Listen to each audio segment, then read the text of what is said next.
ఆ రోజు మేమందరం కరీంనగర్లో ఉన్నాం. కరీంనగర్ నుంచి బయలుదేరి కేసీఆర్ గారు సిద్దిపేట పోవాలి, అక్కడ అమరణ దీక్ష కూర్చోవాలి. అది ఆ రోజు ప్రోగ్రాం. సరిగ్గా కరీంనగర్లో బయలుదేరి అలగనూరు వచ్చే వరకే కేసీఆర్ గారిని అరెస్ట్ చేసినారు, చుట్టుముట్టినారు.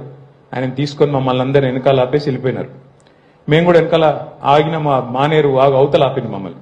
ఆపితే కూడా మేము దిగి దాని మీద పరిగెత్తుకుంటూ మేమందరం కూడా బ్రిడ్జ్ క్రాస్ చేసి అక్కడికి వచ్చేసరికి లిఫ్ట్ చేసేసినారు సార్ని. జయశంకర్ సార్ని వదిలేసినారు ఆ లొల్లిలో. నేను జయశంకర్ గారిని గట్టిగా పట్టుకొని నా కారులో ఎక్కించుకొని ఇక పోలీస్ కార్లు ఎట్టిపోతున్నాయి, మేము కూడా అదే వెనకాల ఫాలో అవ్వకుంటూ పోతున్నాం.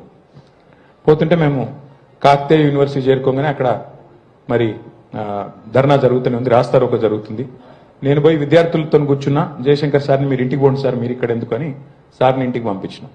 ఇక పోలీసు వాళ్ళు వచ్చిండ్రు, అరెస్ట్ చేసిండ్రు. తీసుకుపోయి ఆల్రెడీ తీసుకుపోతున్నారు. తీసుకొని పోతుంటే ఆ వ్యాన్లో ఉన్నాం అందరం, వ్యాన్లో తీసుకొని పోతున్నారు. హన్మకొండ చౌరస్తా రాగానే ఆడ సిగ్నల్ పడ్డదో ఏమో పడ్డది, బండి ఆగింది. ట్రాఫిక్ వచ్చింది ఏదో టైం. అందరం దుంకినాం. దుంకి ఆయనతో జయశంకర్ సార్ ఇంట్లో పోయి కూర్చున్నాం. మళ్ళా కొంటకు పోలీసు వాళ్ళు వచ్చిండ్రు. వచ్చి నువ్వు పోలీసు అరెస్ట్ నుంచి తప్పించుకొని పారిపోయినందుకు నేను మళ్ళీ అరెస్ట్ చేస్తున్నాం అన్నారు. ఓకే, అరెస్ట్ చేసిండ్రు, కేసు పెట్టిండ్రు. తీసుకుపోయి మెజిస్ట్రేట్ గారి ముందు ప్రొడ్యూస్ చేసి జైలుకు పంపించారు. ఇది సరిగ్గా నవంబర్ 29 రోజు వరంగల్ జైల్లో ఆ రోజు రాత్రి అంతా అక్కడే గడిపినాం. పాపం జైలర్ గారు మంచోడు. ఆయన జైలరు అక్కడ ఉండే సిబ్బంది అంతా చాలా సానుభూతితో ఉన్నారు. తెలంగాణ రావాలి కదా సార్, తప్పేమున్నది సార్. పాపం వాళ్ళు చాలా బాగా చూసుకున్నారు. చూసుకొని సార్ మీరు సెల్లో ఎందుకు పంటారు, మీరు హాస్పిటల్ పండుకోండి అన్నాడు. సరే మీరు ఎక్కడ చెప్తే అక్కడ పండుకుంటే, జైల్లో ఉన్నాం ఏం చేస్తాం, ఎక్కడంటే అక్కడ పడుకున్నాం.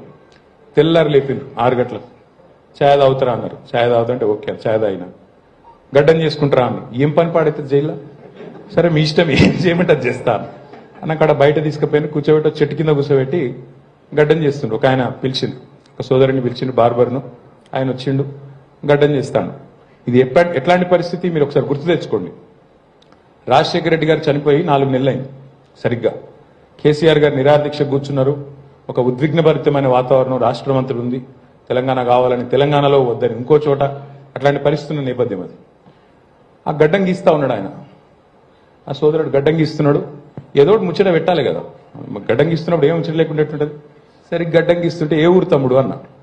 కరెక్ట్ కత్తి ఇక్కడ ఉంది. పులివెందుల సార్ అన్నాడు. ఇక ముచ్చట బంద్ అడిగి